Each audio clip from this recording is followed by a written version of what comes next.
Okay, this is my demonstration of the solution of the homework assigned in lesson number 33 of Mr. Paul McWhorter's AI on the Edge tutorial series.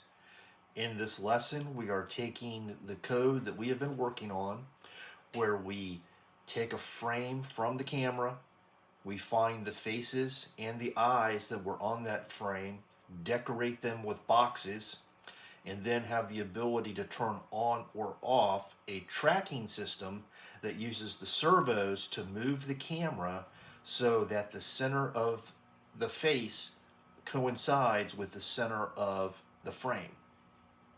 In the previous lessons, we have used input from the mouse to be able to turn on and off that tracking feature. In this lesson, we have taken that and extended it where we're using text to speech and speech to text to be able to interact with the Raspberry Pi and the camera and turn on or off that tracking feature. So here is the code that we have modified. We'll go through the code. Most of this is the same as in previous lessons. Now here we turned off the mouse action function, which we were using previously to turn the tracking on and off. And we've replaced that with speech to text and text to speech.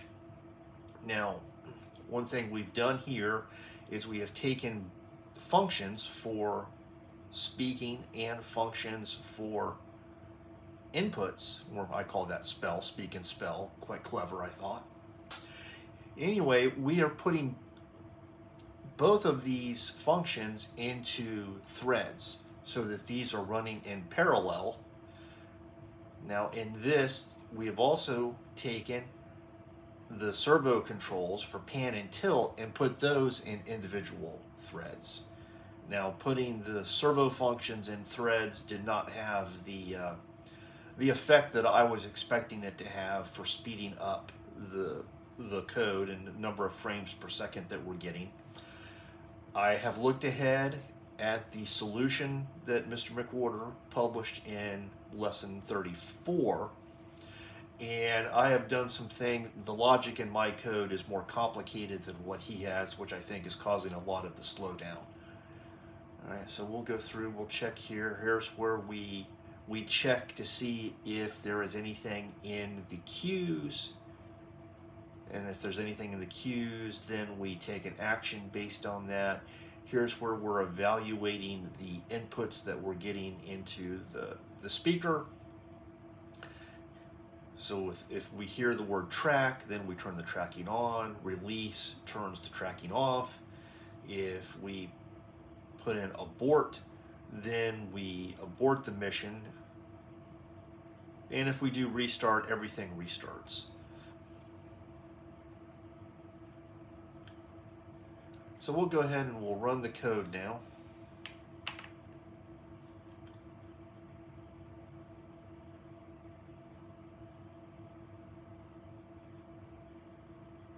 I am the T-800 Terminator.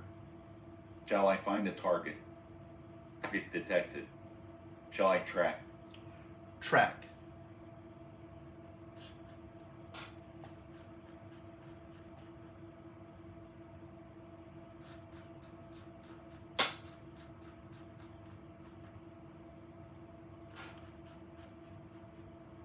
Release.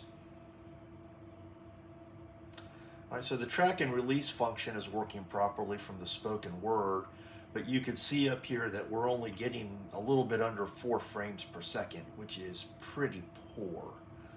And I will demonstrate some of the other functions here. Abort. Mission aborted for now. No target detected. Restart. Target detected. Shall I track? Track.